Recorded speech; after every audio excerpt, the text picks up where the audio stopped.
But I will tell you, every time we've asked Renee Shaw to be a part of this conversation, she not only has said yes, she actually added to the conversation. So Renee, I appreciate you, and I appreciate you being here. Please come to the stage and introduce your panel.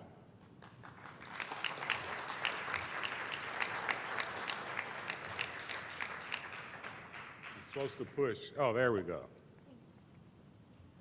Thank you, President Thompson. I'll have to lower the mic accordingly. Some of us hilltoppers are a little short, you know, a little vertically challenged. It's my pleasure to be here this afternoon. To my former boss and CPE member, Donna Moore, thank you. It's always good to see you. And so it's good to see my current president of Western Kentucky University. Good to see you, President Caboni. Just a pleasure to be here. I understand that Morgan McGarvey is going to be entering. As you know, he always likes to make an entrance. He does it on Monday nights a couple of times on Kentucky Tonight, and he will be joining us. I'm glad to introduce the panel while he gets settled, and then we'll get into a discussion. This is going to run just like a Kentucky Tonight program, and hopefully you will be engaged and enlightened by what they have to say. I'm so very glad to have here today Senate Minority Leader Morgan McGarvey, who is with us. Senate President Pro Tem David Givens is with us. Representative James Tipton is with us, and also Representative Kelly Flood is with us. So if you'll please give them a round of applause.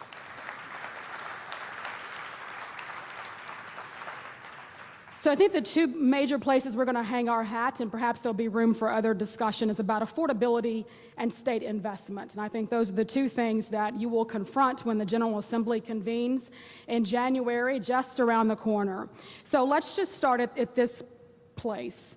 In the late 1990s, there was a slogan called Education Pays, which then was a part of then Governor Paul Patton's effort to revamp the state's higher education system. If, in fact, education, higher education pays, is Kentucky's political leadership making it easier or harder for higher education to pay off? And Senator McGarvey, are you mic'd? Are you ready to go? I'm not mic'd either. You have a mic? Or two or three?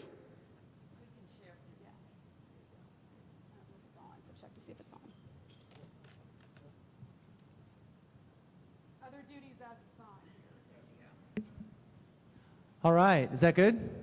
Yeah, all right. I apologize for being late, but I will say I was at the University of Louisville participating in a student panel there that went until 2 o'clock, so trying to make it over here in time. Thank you all for having us. I will start off, I guess, with a bang and say, no, the state has completely shortchanged higher education for at least the last decade and maybe the last 15 years. When you look back at the 2008 to 2010 budget, we have gone down every year since, to the point where we are no longer even dealing with the recession. We were one of 5 states in the country last year that cut higher education appropriations, and we did it at the second highest rate. The economy, however, since the 2008-2010 recession, the state's budget has grown by 23%. There's a great chart that I printed off from the Council of Post-Secondary Education's website that shows in that time many of our other major functions have gone up. In fact, Medicaid is up 55%, the criminal justice system is up 45% in our spending. However, post-secondary education is at minus 13% in the last 12 years, while our state budget is 23% bigger. We have a choice to make.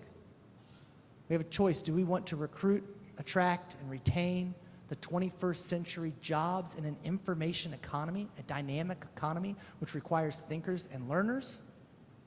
Or do we want to put our heads in the sand and no longer invest in higher education? So I'll leave it there, but no, we are making it harder on these state budgets. Their budgets have gone down, and that budget is being shifted to the students and families. Senate President Pro Tem David Givens. Yes, we've done a great job. No. It's exactly what we expected you to say. Part of the beauty of what we get to do in the legislature is have these debates and discussions and disagreements, and to do it in ways that hopefully benefit all, including the taxpayers.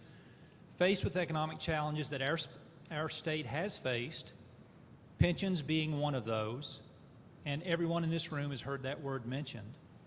Given the economic challenges we've faced, I can bring and show to you, and I'm going to mention some of those in the course of the conversation today, some other CPE statistics that indicate In terms of state-funded support, Kentucky ranks 8th out of 16 southern states. Those are 15-16 numbers, 2015-16 numbers. That's on a per FTE student investment of state general fund monies. So has Kentucky done as well as it could do given the circumstances that we've faced? I say yes.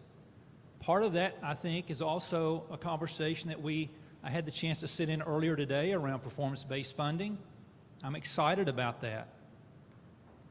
I see great opportunity for the taxpayers to have greater faith in the efficiency and delivery of education in Kentucky as a result of outcomes and performance-based funding. I think another thing that and I'm glad to have had the chance to have arrived earlier today and sit in some of the conversations. Of all the discussions that I had the chance to hear, Carol Cartwright's presentation was impressive.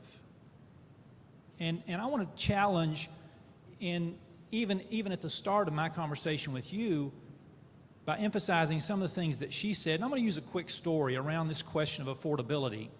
Affordability also has a component that I term perceived value. Is it affordable in terms of raw dollars? It's still expensive. A college degree is still expensive in terms of raw dollars. In terms of perceived value, is it affordable? Absolutely, it's affordable. And we've got lots of mechanisms to get folks there. The quick story I'll use with you on this perceived value question, shared this with Commissioner Lewis a moment ago, and he even added to it and sharpened my story. Blessed to have 3 children, three wonderful children. The youngest, as he was approaching 12, realizing that the age of 12 was when he got his cell phone, he could not wait. He started lobbying at the age of 11. And by 11 and a half, he had worn my wife and I down to the point that we gave in. He perceived the value of the phone. He was going to overcome whatever obstacles were there to get the phone, to the point we were tired of it. We caved in. Are we creating that perceived value among the customers that are calling on the doors of these institutions? Something to think about. Representative Tipton. Thank you, Renee. You go back to 2008, we all know about the economic downturn. I've looked back at revenue numbers, and the revenue that came into the state in that time period dropped dramatically. Tough decisions had to be made at that time to get by. President Capelluto, I graduated from UK in 1981 and went home to the farm. 1983 came and we had the worst drought that we'd seen in decades. As a young farmer, I had to make tough decisions.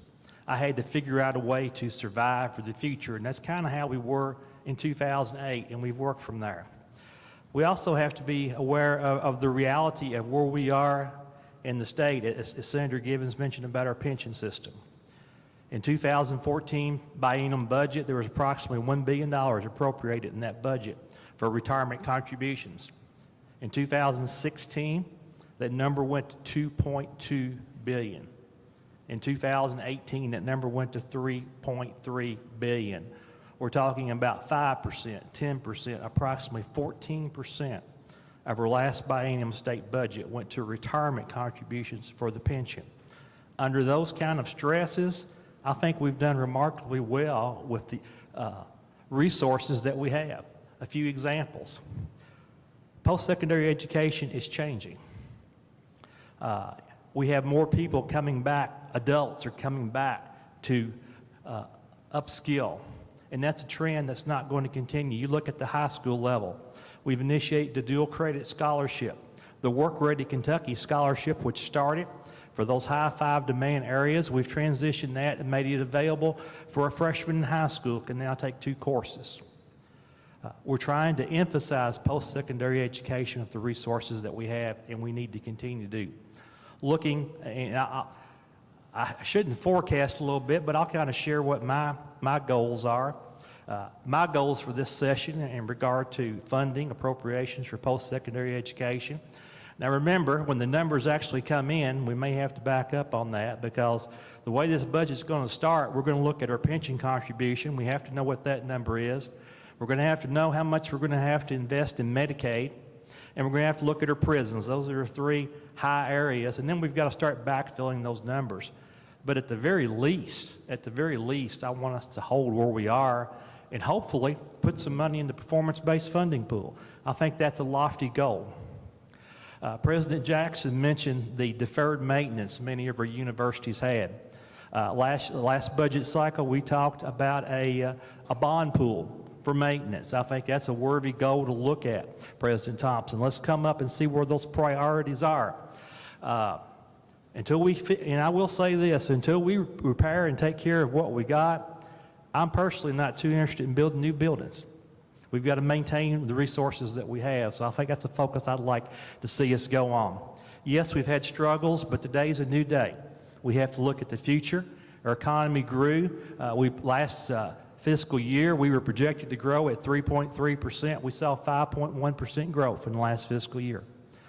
I'm not going to say we're going to have that every year, but we're starting to see some things move forward. And with that, hopefully, now's the time we can reinvest in higher education. To Representative Flood, whose University of Kentucky is in your district, the campus is in your district. Not to battle with statistics and numbers and data, but I will, Senator Gibbons. According to the Center on Budget and Policy Priorities, Kentucky ranked 8th worst in the nation in college affordability last year, with the cost of college as a share of income especially high for Black and Hispanic families. So I want to speak to you about, or have you speak to us about affordability as you see it, and what the state legislature should be doing to mitigate that barrier for particularly low-income, disadvantaged, underrepresented populations. Thank you, and I'd like to extend a special greeting from Minority Leader Rocky Adkins, who could not be with you this morning and today, and I'm happy to be here instead. This is something I feel passionately about. The reason we've made it more difficult and the reason we have affordability issues before us are complicated, but in my worldview, simply stated, the state has lost its purpose, its way. It has forgotten the constitutionality of our commitment to public education for the common good. That's what the state has done. Our language, our ability to speak with one another is in difficult times. And so a common language across the aisle is not as easy as it was when we had to face one another in times when there was mixed leadership. One of the benefits of having mixed leadership is it makes you have to work together. When you have a majority party across all areas, there's a different dynamic. Simply that, it's a different dynamic. So that said, the state's lost its way because we have unlinked lifelong learning. I think one of the reasons we struggle most with your funding is because we know birth to 3rd grade needs dollars, our best thinking, our most ambitious, enterprising way of moving. We are not doing the work at the front end, so our people and ourselves are having a hard time justifying this end. That's my big picture thinking. All right, then coming all the way back down to just the practicality of dollars, it's my judgment that especially when we lose context with mission of need, of a common good that we're all working toward, public education must become freer, not affordable, freer. It's our job to actually pay people to go to school. That's how I see it. And I think more of us would be chipping in what many of us call taxing more readily if we knew that circle was coming round to include us and our community members who are women and people of color who have historically not gotten the same dollars in the marketplace, much less the same scholarship abilities and access, are the ones on the front lines of this gap in mission by the state legislature and our unwillingness to find a lifelong learning commitment again so that people will pay. And I think we're about $1 to $2 billion behind in our pay toward all of you. So Senator Givens, I want to pick up on Representative Flood's point, and I think this was part of a Pew question that was asked the last 2 consecutive years to Republicans and Democrats that did show there was a partisan divide in the philosophy on funding higher education. And the question they posed was, and I want you to answer, whether government should fund higher education because it's good for society, or students should fund higher education experiences because it's a personal benefit.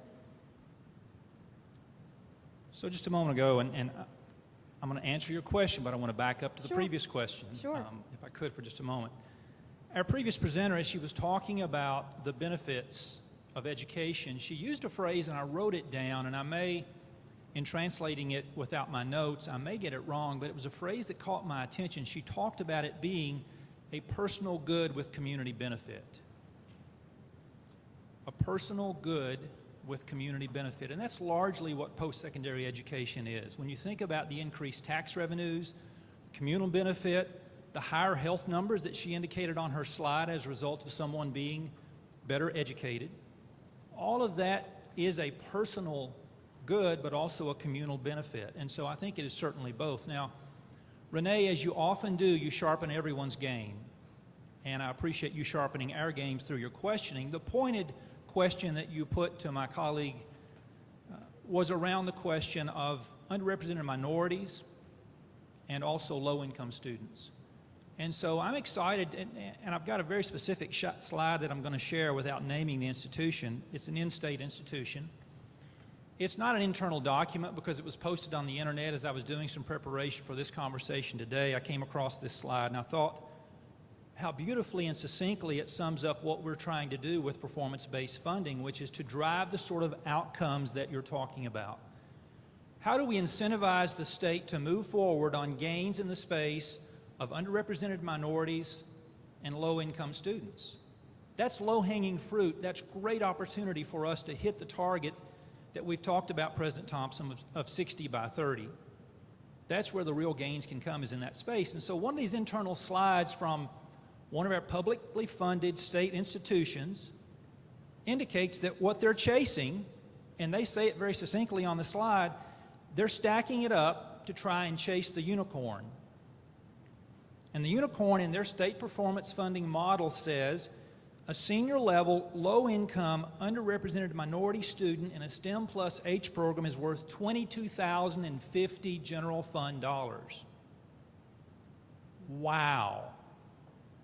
So we're driving through the investments we're making through that performance-based funding model, the sort of outcomes that we're talking about. And if you want to talk about the institution that's moving the furthest, the fastest, the University of Kentucky has knowingly changed their model of awarding monies to try and move in that direction. And so I think, Renee, your point's well made.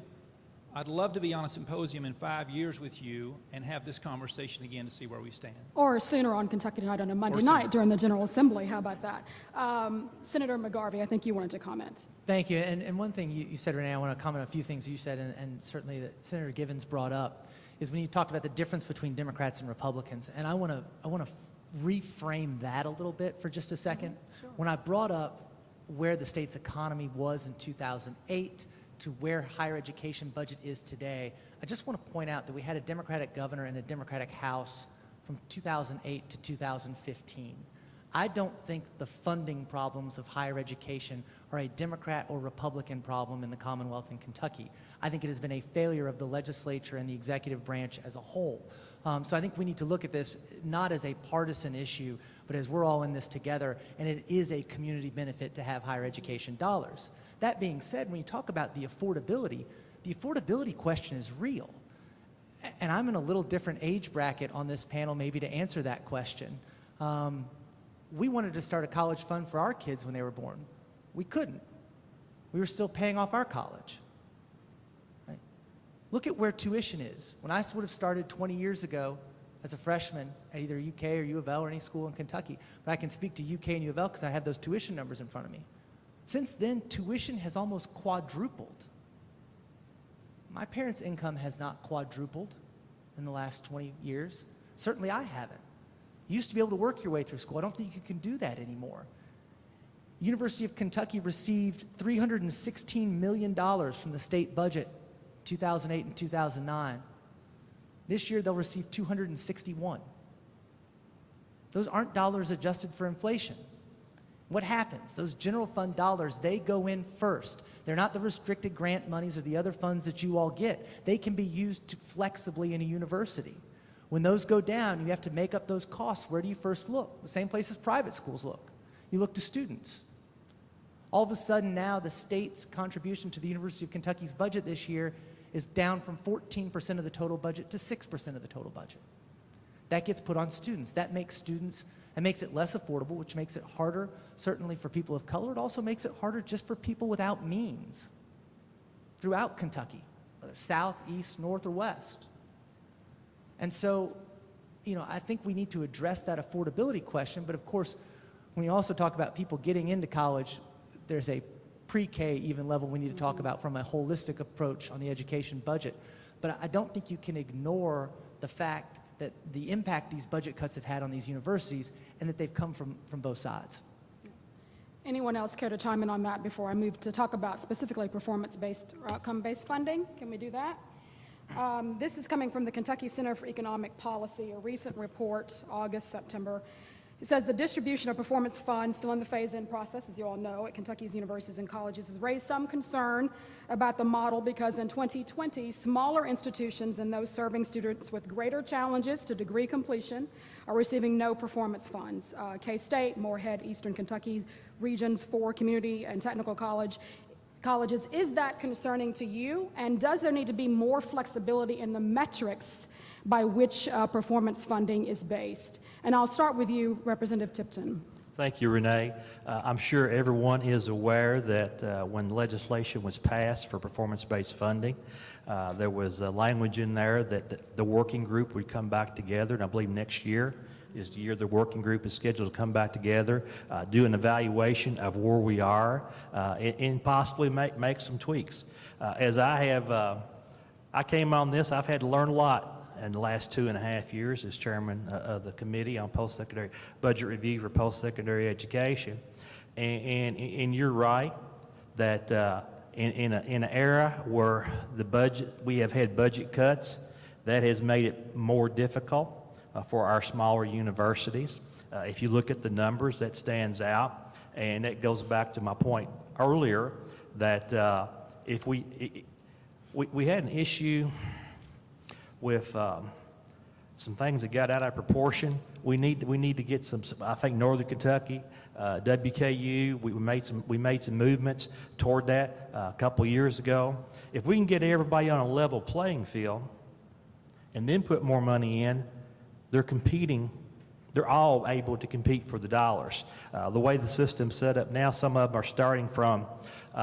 They've got couple of 15, maybe they got a targeting penalty. President Thompson or President Capilouto, you know about targeting penalties, I'm sure, after Saturday. But they've started out behind the 8 ball. So I think the key is we have to hold that funding and then infuse new dollars so they're able to compete for those dollars. And obviously, I think we need to look at what's working, what's not working going forward when the working group gets back together next year. I want to ask Senator Gibbons before you pass the mic to Representative Flood, because we've had some conversations many a times when SB 153 was in its formation, and I want to get your take on how performance funding is working right now and what you would tweak perhaps in the 2020 session or sessions thereafter. So Renee, thank you for the question. And I want to first take a moment of privilege to say thanks to CPE for helping lead this conversation. Not just here today, but even before performance-based funding came through the legislature in the form of Senate Bill 153. I know there was at least one budget session that you'd proposed some flavor, and I think there were 2 that you'd proposed flavors of a performance-based, outcomes-based funding.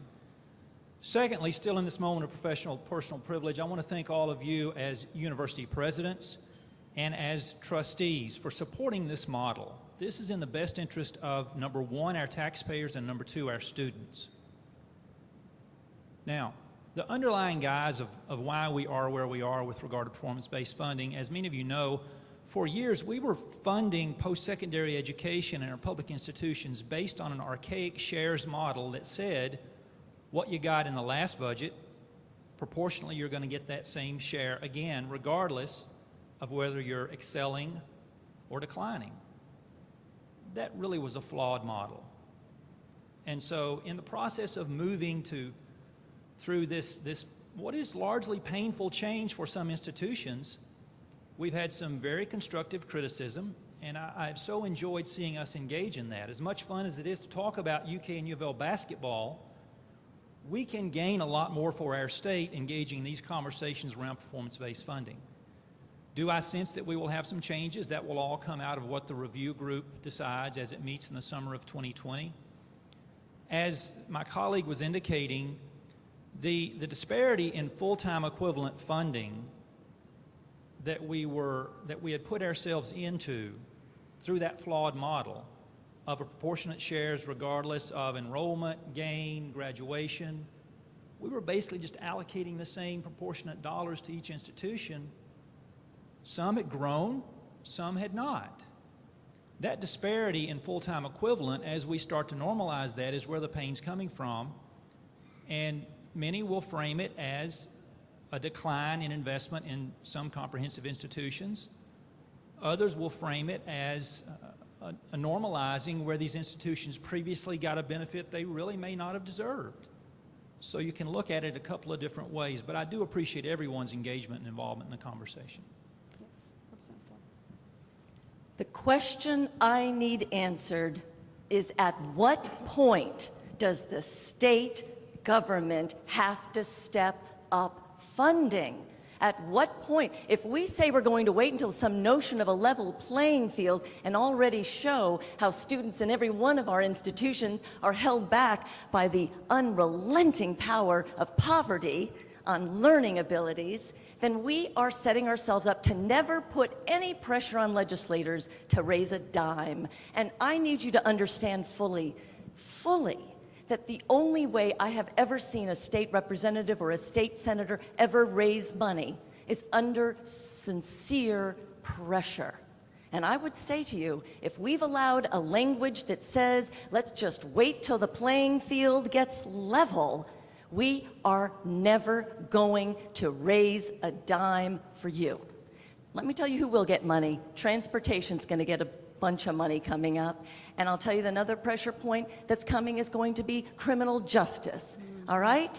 And have we done anything for pre-K? Have we done anything for our students coming in to our colleges who are going into debt? No. And not entirely no, of course not, colleagues. I do know how hard we work at this, but not lately.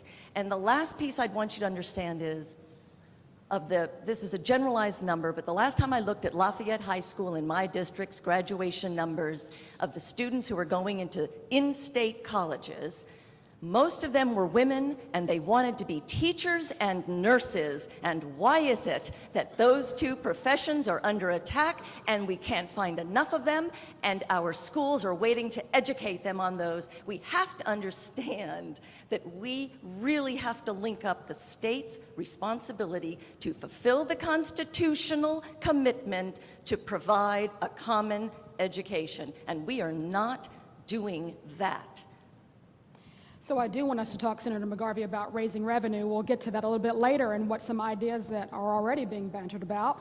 But I want you to respond here. And we do know, real quickly before you respond, that students graduating with debt from Kentucky's public and private four-year institutions has grown from 52% in 2004 to 64% in 2017, with the average amount of debt being about $28,500. So your response to that, and what should the policymakers do about it? Well, look, that goes into everything I've been saying. Of course, the amount of student debt is increasing as the cost of tuition is increasing. That makes pretty good sense to me. I see one of my friends in the audience and former colleagues, State Senator Joe Bowen, who's now on the University of Kentucky Board of Trustees. Joe, we miss you up here in this seat. We're glad you're in that one. Joe's from Owensboro. I'm going to quote another Owensboro politician right now, Wendell Ford, who is Joe's next door neighbor. And Wendell Ford always said it's easier to be in the minority because it's easier to throw grenades than to catch them. And so I now get to do that role as the minority. Yeah, it's David, catch. And when we talk about this money, it's easy to talk about funding higher education. We need to do it. We know about the economic benefits. We know about the benefits of attracting and retaining students here, the benefits of having the research and the faculty. We know all that. There is a reality, and you mentioned this, Renee, where do we get the money? There's a lot of worthy programs and people that come to us in state government and let us know they need more money. I'm of the opinion we need to grow the pie. You said we'll talk about it, and I'll certainly give you some ideas. So we need to have money. We also need to recognize on this performance-based model, and this is where I say it's easier to be in the minority, I don't love the performance-based model. I think we needed to shift away from how we were doing it. I don't love the performance-based model, in part because certain of our universities off the bat were able to absorb that. We saw that. You know, we saw the University of Kentucky did pretty well. We saw some of the other schools, U of L got some money out of that and got a little boost. But there are other schools like Moorhead that didn't get anything from the performance-based model. They weren't ready to handle that off the bat. And that's in an area of the state where arguably we need even more money being invested in higher education. So we needed a different model. I'm not sure that this is the best way to get that done. And also along the performance-based funding model, I want to point out our universities are not widget factories. We're in a dynamic and changing economy. I saw 2 weeks ago on CBS Sunday Morning, they showed an emergence of the textile market down in South Carolina. But this is not the textile plant of Sally Field and Norma Ray. They said in a plant that would have hired up to 5,000 workers, they now run it on 126 because they're using computers and automation. And those quote-unquote factory workers need to be adept. You know, Bill Gates took a course in calligraphy. Our governor is an East Asian studies minor. We need to produce thinkers who are capable of the job needs that they have and also the job changes that they'll have. People my age and younger are not going to stay in the same place for 40 years. I haven't been able to keep a job for the last 12. That's why I had to go to the government. But I think we need to recognize those realities when we are talking about getting more money into state government so we can use it for worthwhile programs like higher education, and then in divvying up that money, make sure we are getting it to the universities for them to use so that those benefits can be passed along to the students. Any other question? Yes, comment. Senator Givens. Renee, thanks. A brief response. First, Morgan, thank you for your vote on Senate Bill 153, performance-based funding. I do appreciate that. That was very helpful in getting it passed, so thank you for that. The statistic that she shared of $27,000 to $28,000 average student loan debt ranks Kentucky 32nd in the nation. So we're not an outlier. We're not an outlier in that space. And then the third and last thought, since my colleague and friend Joe Bowen has been cited sitting at the table with President Capilouto, a story that I'm going to modify a little to drive home what I think goes back to that perceived value conversation. Understand now, Joe, how many years in state government? 10 total years in state government. Certainly someone who experienced the walk as the four of us on this stage have, and the joys and the challenges, and is well versed to teach a class, as he is doing now in Owensboro, a college class in advanced state and local government. Think about the irony every day. Joe Bowen is teaching a class to students that's very impactful, going to be very well done. He shared with me some of his energy and passion around that space. He's excited about it. If I wanted to go and sit in Joe Bowen's class and hear him lecture, it would cost me nothing to sit in and hear him lecture and enjoy that.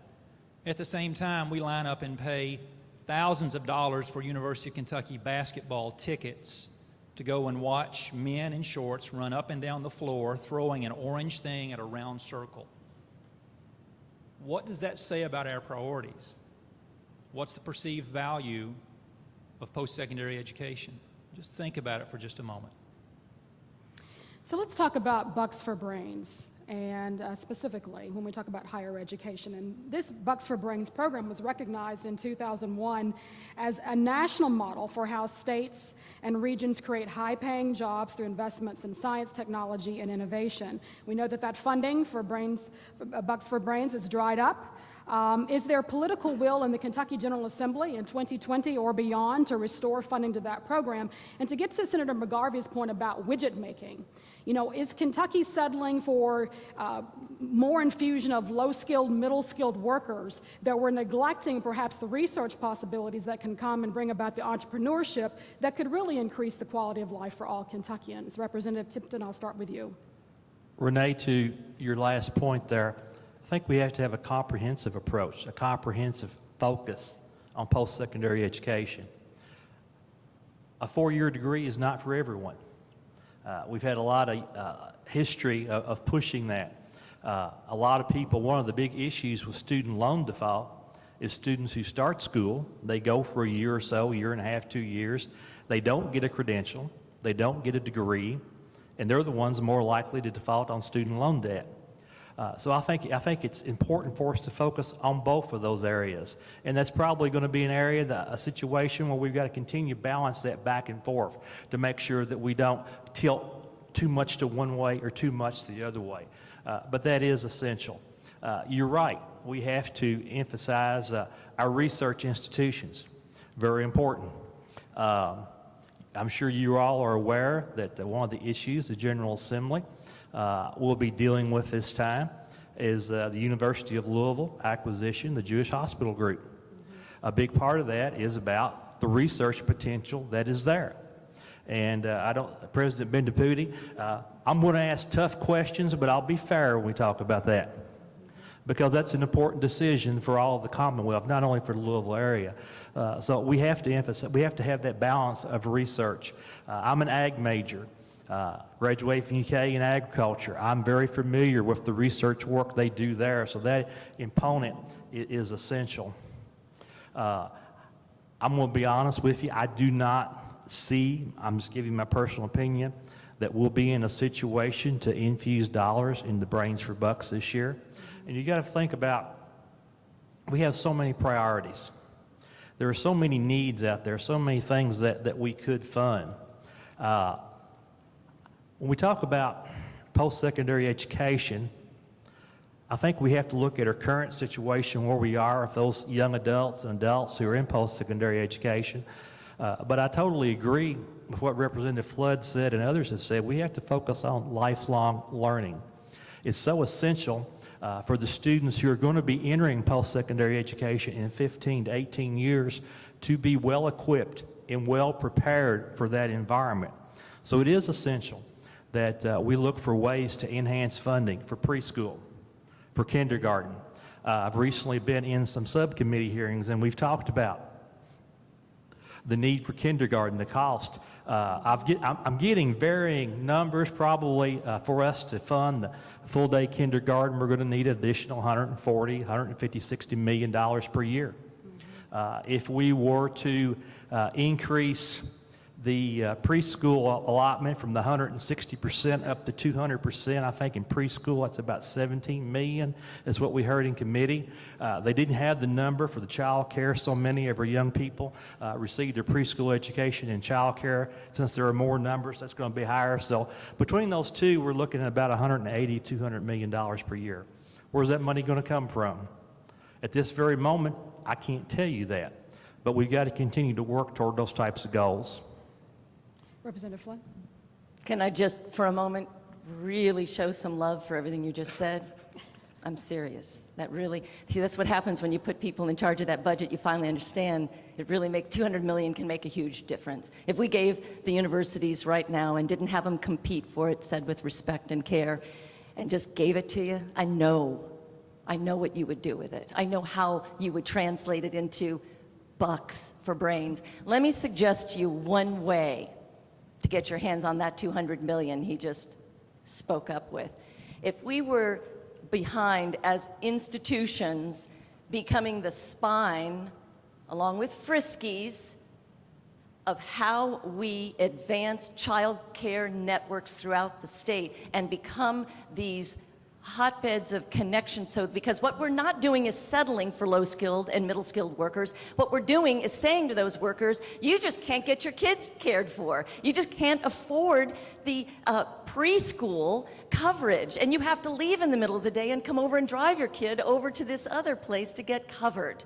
If major institutions at your end said, we're going to help this fragile network so that our skilled workers that we're already educating can in fact drop their children off and not worry again until 5 o'clock, then we are really bringing along the next generation, and those parents will never forget you, ever.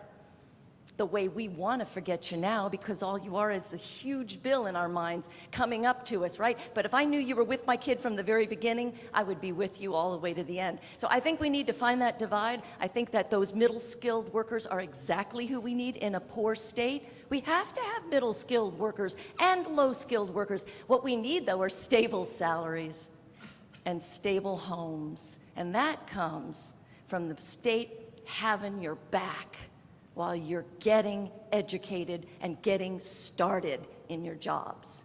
Because remember, this good woman let out that who are in our schools now? They're people my age, 60 years old, coming back to say, wow, if I don't get re-educated now, I don't have a retirement ahead of me. Maybe they're 50 when they started saying that, but you get my point. So know that lifelong learning, stepping into that mess that's waiting for us back, and watch the work of the Pritchard Committee. They've done some of the best research in the last 18 months I've seen on the topic. Thank you. Thanks. And I want to start off by saying I echo the comments of my colleagues, and Representative Tipton, Representative Flood have certainly done a good job of outlining this. So I'm going to come in and say, on Bucks for Brains, it's a really great program. It absolutely should be funded again. It's necessary for our universities to grow. We need to fund it. Here's the bottom line, and you alluded to this, Representative Tipton, you're right. I don't think we're going to see a lot of funds put in it this year. And the reason is, in my opinion now, we don't have enough money to operate the basic needs and obligations of state government as it currently exists, period. There's only two ways to handle that. It's to make cuts, and not like the kind of waste, fraud, and abuse political talking point cuts. I mean real cuts, or to increase revenue.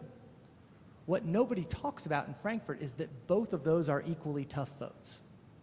Making real cuts and raising revenue are both tough. So yes, in my opinion, we should raise revenue. We need to have expanded gaming. We need to have medical marijuana. We need real and meaningful tax reform in the state. We also need to do some things to watch the costs on the university side. I told Senator Givens here, who he and I actually get along very well when we're not on stage, I said, I'll make everybody mad by the time I leave here. I just need you to walk me out.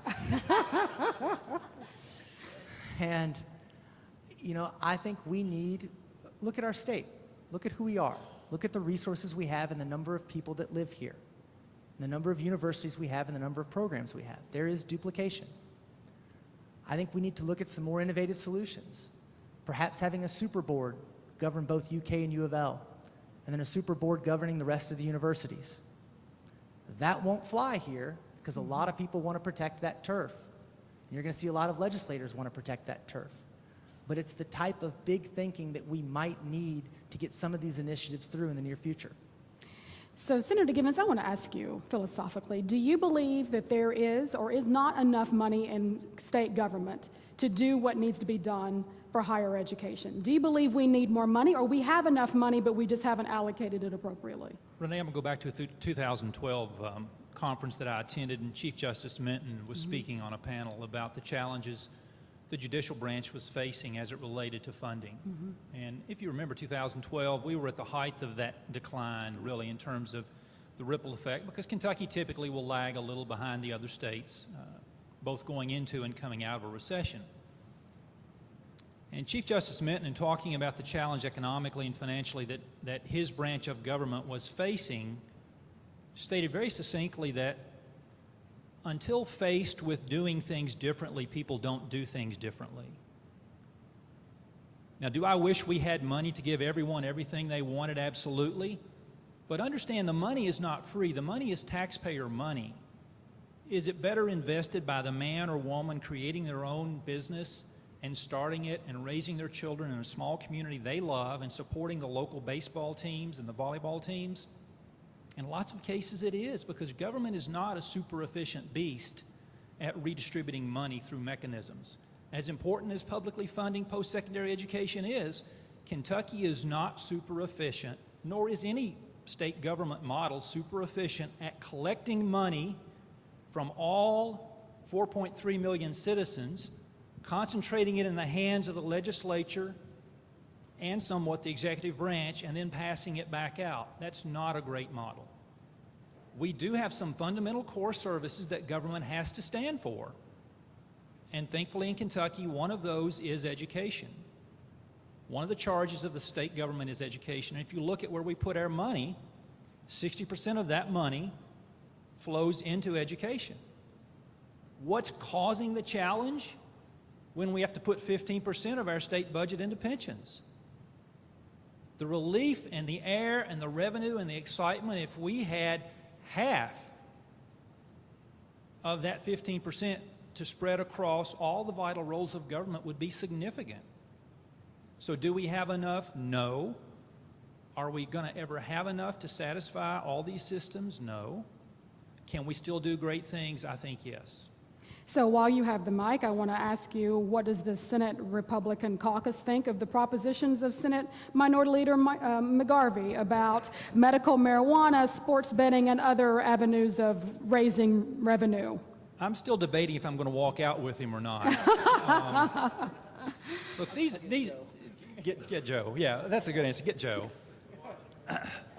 No, these are great and serious conversations, and every one of those components that you've mentioned deserve a serious look. We're going to have to face the question of does it really raise significant revenue or not? If the goal is revenue raising, a lot of those don't even start to move the needle on the significant revenue spectrum. Sports betting is one of those. Medical marijuana, I don't even think that starts to move the needle either. So from a revenue standpoint, you're going to have to start at, does it matter? Is it significant?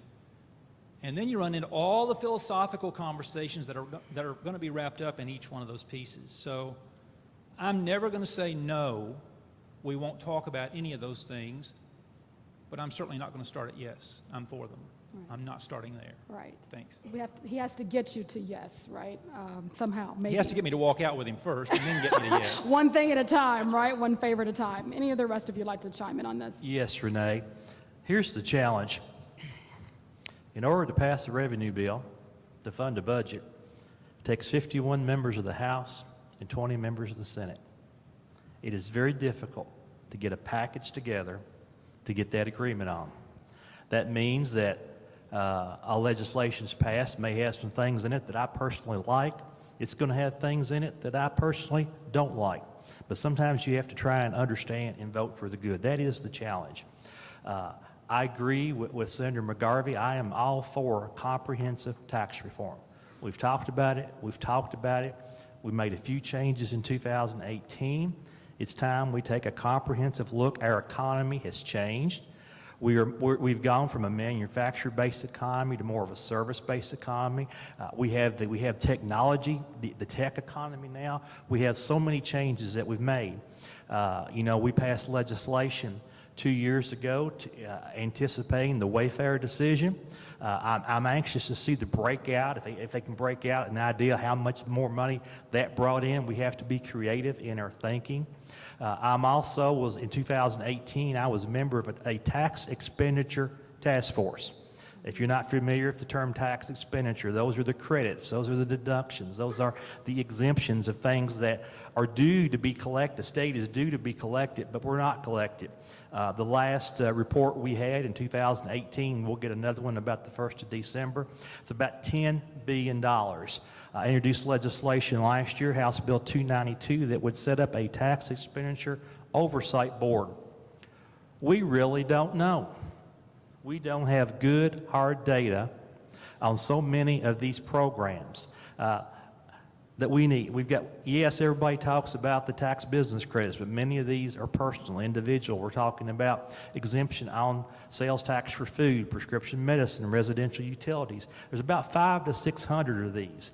And I think through these, we need to give each of them a fair hearing. They need to be able to come to us as a General Assembly and say, this is the reason we still need to continue this, and we have to make a decision if that's true or not. If it's not, it's time to let some of those tax expenditures go. That's a political challenge, because it may be the Lobbyist Employment Act when we start that process, because they're going to be there fighting for those. But those are the types of things that we have to look at moving forward. Representative Flood, I feel like you might have some comment about tax expenditures, no? About sacred cows going into hamburger or anything like At that? this point, it's all good. Everything's been said. I'll take Okay. the next question. So I want to close, if I can, and talk about university board governance, just real quickly. In the 10 minutes I think we have remaining, maybe 7. We all know that in 2017, Kentucky lawmakers passed, and it was signed, Senate Bill 107, that created a procedure for removing individual board members and entire university boards if they engage in, quote, malfeasance, misfeasance, incompetence, or gross neglect of duty. Of course, the Senate would also approve the governor's appointees. Democrats at the time argued vociferously that it was a power grab and it cedes too much authority to the executive branch. Senator McGarvey and Representative Flood, would your views change on that law should Andy Beshear become governor? That law is not how we want to do business together. It's not. It puts us in this adversarial relationship. It also looks at the number of people, all of whom are volunteers. Everybody's volunteering on these boards, and now we're saying to them, be ready, we could sue the heck out of you, and we've got the attorneys to make it do. All right, but it's the law now, and we could flip governors. That's the case. But I would tell you, when that came along, I knew this was a catch-22, because in the end, the fact that it all has to be approved in the Senate, which is the hook, means it will become a highly political process. So what I would encourage all of us to do is not get hooked up in that debate and fight. It's one that's meant to keep us divided and politicized. It's just let that beast go for now and don't put too much energy over into it, because it was a wrong decision. It's not how we should be operating, but it is the law, and it won't go away fast until there's a fight that shows everybody they're not worth having. Yeah, I mean, look, I'm not perfect. No, really, ask anyone who knows me. But whenever I try to legislate, I always try to legislate not what's the best policy 100 days from now, what's the best policy 100 years from now. And so I was against the politicization of those boards with the current governor. The one thing I know is no matter who wins in November, there will be another person in the governor's mansion eventually. I'm against it whenever anyone else gets in that seat as well. We did have to act, though, and there were 2 components of that bill. One of them was changing the law to accommodate the governor's what he'd already done. And the other part was coming up with a process that at least lessened the impact of that. My hope is that the Senate takes this seriously, not just now, but in years to come, and that we don't politicize these boards, because we need these boards acting as governing structures for the universities. They don't need to feel susceptible to any more political pressure than they already do. So let me take just a moment again and do a shout out to CPE, because the knowledge CPE brings to all of these conversations is so vitally important. They provide a link and an access for us as legislators to knowledge that but for them we would not otherwise have. And so I share that with you to say I'm certainly going to be supportive of the legislation. It's the law of the land. It's a law that I voted for, and I would have voted for it whether there was a Democratic governor or a Republican governor in office. Now, understand also, part of the link that makes me confident that we need to have that law in place goes to something that's not often talked about, but all of you know it, all of us know it, but we rarely speak to it. These publicly funded institutions, all of those in this room that are publicly funded institutions, part of what helps you to fly that flag is the taxpayer dollar. The taxpayer has invested his or her money through government in your institution. As such, we are the link to the governance of that body. The brand that each of you have created has been funded somewhat with taxpayer dollars. And so we do have a right to have input on the governance and the board. I'm not a fan, and that's why I'm a strong advocate for the role CPE plays. I'm not a fan of us dismantling CPE, and trust me, it's been talked about multiple times in the 10 years that I've been in the General Assembly. Because then we would totally take our hands down and start mixing in all the business. We don't need to be doing that. That's not good for students. That's not good ultimately for taxpayers. And that's not good for post-secondary education in Kentucky. But I do support that legislation. Representative Tipton, and then finally Senator McGovern, you get the last word. In 2017, we were faced with a very challenging situation, a very unique situation. Something had to be done to move that university forward. As Senator Givens mentioned, and I say this to my post-secondary friends out here, with taxpayer funds comes accountability. And we in the legislature, the governor's office, we have to hold you accountable for how you spend that money. I think going forward, we'll have an opportunity to continue to monitor that. And as past history has shown, the General Assembly sometimes changes their mind. Future General Assemblies may change their mind down the road. But for the time being, that's the law of the land. Let's focus on getting through this budget year, and hopefully we can move forward in growing and improving our post-secondary education. Last word to Senator McGarvey, since she may have to duck out of here the fastest. Well, and I just wanted to point out, when Senator Givens was talking, it made me remember, this was a big thing that took place over the course of the session. There were actually 2 different bills on it. And so when you go back to, we don't want to have a politicized process, but we also realized there was a problem in the statute. And of course, I think what Governor Bevin did at the University of Louisville was the wrong thing to do. I thought it violated the statutes. That's why I would go in and change them. But I will also point out that part of what we had to deal with was the fact that Governor Beshear had a disproportionate representation on that board, as also dictated by statute. And so that's part of what caused the legislature to act there too. This is worth watching. We don't want political whims governing the boards of these universities, because again, whatever party's in charge today, at some point a different party is going to be in charge. We're all aware of that.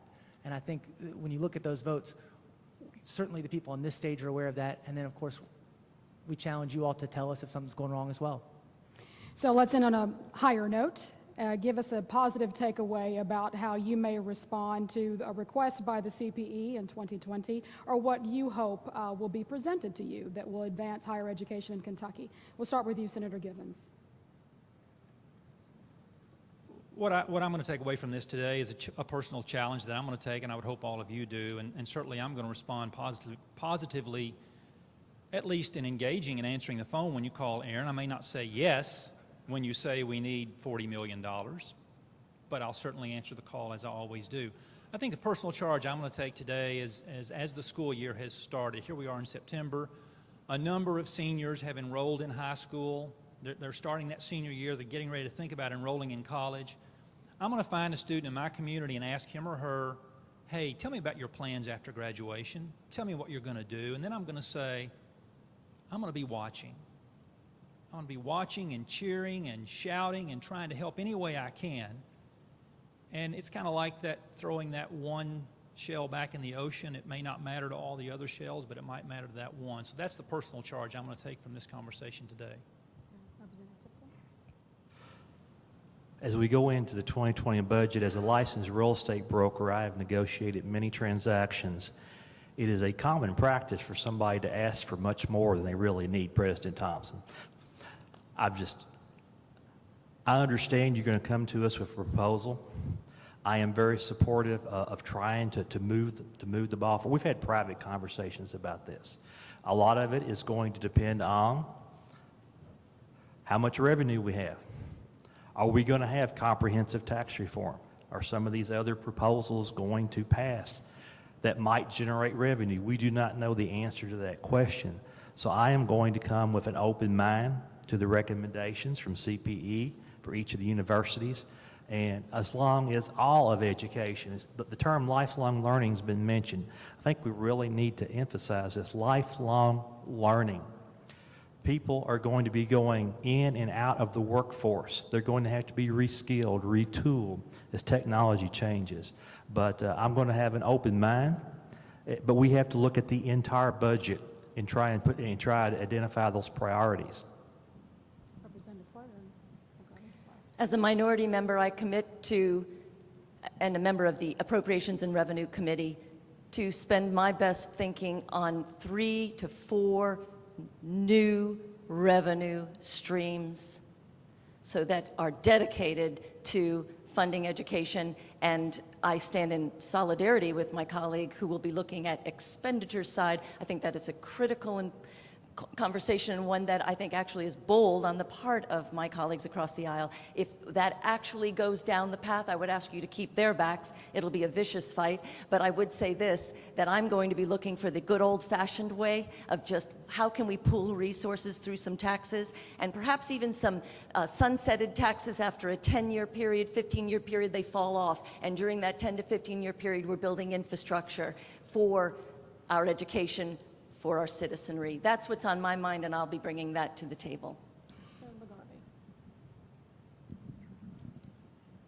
For all you Seinfeld fans out there, I'm going to try and pull a George Costanza and end on a high note.